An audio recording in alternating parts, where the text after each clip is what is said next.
I'm Brent Pearson, and welcome to my first video on my new YouTube channel, Negaman, named after a book I wrote. Today I want to go over the definition of sarcasm, which is widely practiced but little understood. The dictionary defines sarcasm as the use of irony to mock or convey contempt. Now, despite that eloquent definition, sarcasm by and large is still misunderstood. For one, most people don't bother to look up common words in the dictionary. Sarcasm is also misdefined as meanness. The word irony in that definition is widely misunderstood too. I'm sorry, Alanis Morissette, but rain on your wedding day is just bad luck. So what is irony? It's a state of affairs or an event contrary to what one expects. Adolf Hitler, openly attacking American culture yet secretly enjoying Mickey Mouse comics, is a good example.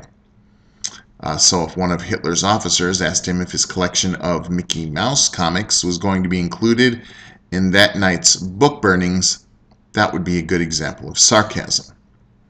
Now, of course, you know what's going to happen to that poor Nazi if you were to say such a thing to the Fuhrer. So be careful who or what you aim this powerful weapon of words at and when.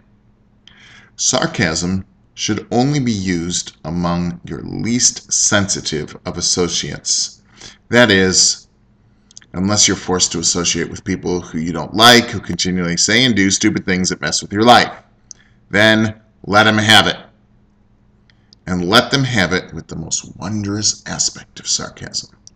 It's a beautiful Latin phrase known as reductio ad absurdum. For those of you who, like myself, who aren't highly educated, reductio ad absurdum means reduction to the absurd. Or in plainer words, using logic to show just how stupid someone else's thinking really is. Let's take a real-life example. I know this lady who goes on and on about how wonderful her late husband was, while on the other hand, her daughter tells me stories about how his tolerance to liquor grew to such an extent that he could drink enough to kill an elephant and still manage to stagger across the room.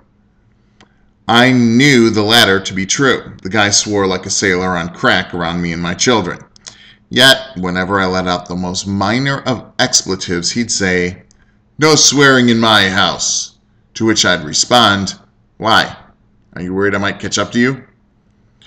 So, when this lady goes on about how wonderful her late husband was, I would often say, "Yes, your husband was the most righteous alcoholic that ever lived," just to put her worship of this man in perspective.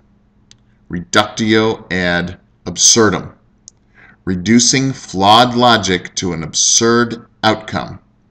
Master it, and you will master the art of sarcasm. Now, because of the powerful nature of sarcasm and how its misuse can lead to loss of employment, broken relationships, and bodily harm to those who practice it, its best use is in the arts.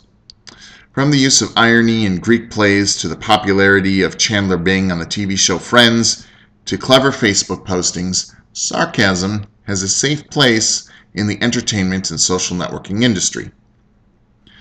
I hope you've enjoyed and can benefit from this short dissertation of what sarcasm is and its many uses. Once again, I'm Brent Pearson, author of Negaman, the superhero who fights corruption with super strength, telepathy, and sarcasm.